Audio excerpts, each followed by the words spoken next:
खाना लेने के लिए जंगल में जा रहे हैं। तुम पीछे से कोई शरारत न करना और अपना ख्याल रखना। फिर वो दोनों चले जाते हैं। चिड़िया और तोता कौवे और कवि का इंतजार कर रहे होते हैं।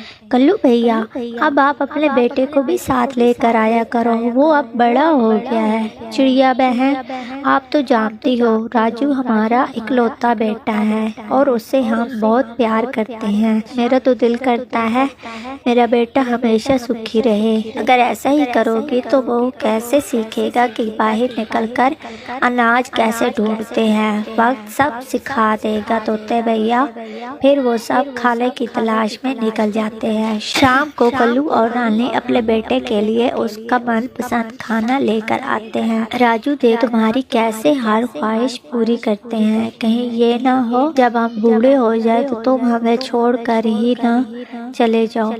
मम्मा, मैं आपको हमेशा खुश रखूंगा। वक्त गुजरता गया और फिर ऐसे ही राजू की शादी का वक्त आ जाता है। रानी बहन, वो एक ही बहन है और आपका राजू भी जवान है। अगर आप कहो तो मैं उनसे बात करती हूँ और आप उसको अपनी बहू बनाकर घर ले आए। वो बहुत खूबसूरत है। रानी चिड़िया की बात मान लेती है और इस तरह राजू की शादी हो जाती है। कुछ दिन तो ऐसे ही गुजर जाते हैं और फिर एक दिन राजू की दुल्हन राजू से कहती है, राजू जी, चिड़िया आंटी ने तो कहा था कि आपका अपना घर है, तो क्या ये घर मेरा नहीं है? पागल, ये घर तो तुम्हारे मम्मा पापा का है। मुझे तो अपना घर चाहिए जो मेरा अपना हो। तो फिर मैं क्या करूं?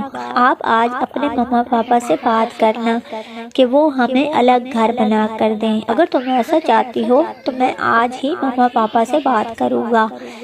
जब शाम को वो सारे इकट्ठे बैठे होते हैं तो राजू की दुल्हन बात शुरू करने का इशारा करती है। मम्मा जी, मैं एक बात करना चाहता था। बताओ राजू बेटा, क्या बात है? मम्मा जी, आपकी बहू चाहती है हमारा अपना घर हो जिसमें मैं और वो रहें। मेरे पास इस घर के सिवा और कुछ नहीं है। मैं कहाँ से तुम्हें अलग घर लेकर? फिर ससुर जी, आप ये घर बेच दें और हमें हमारे हिस्से के पैसे दे दें। ये घर बेचकर हम कहाँ जाएंगे? कल्लू जी, आप मेरी बात मानो और ये घर इनको दे देते हैं। हम कहीं अपने लिए छोटा सा घर बना लेंगे। फिर वो दोनों अपने बेटे की खुशी की खातिर वो घर उसको दे देते हैं। तो दुल्हन, अब खुश हो तुम? हाँ, बहुत खुश हूँ। तुम्हारी माँ हर वक्त मुझसे काम करवाती रहती थी। दुल्हन, तुम हर वक्त मेरे मम्मा पापा को बुरा भला कहती रहती हो, मुझे बहुत बुरा लगता है।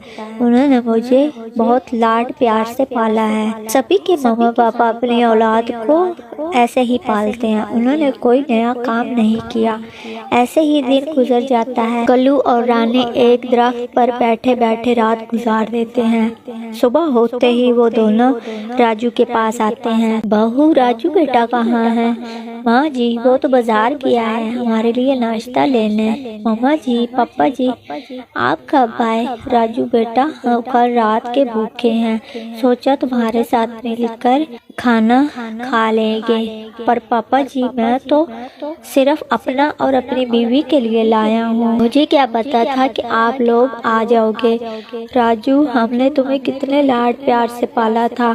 हमने कभी सोचा भी नहीं था कि हमारी इकलौती औलाद ऐसे निकलेगी। चलो रानी, अब यहाँ रुकने का कोई फायदा नहीं। कल्लू और रानी यादों से पीछा छुड़ाने के लिए उस जंगल से बहुत दूर चले जाते हैं। अब वक्त ही बताएगा कि राजू की अपनी औलाद उनके साथ क्या सलूक करती है।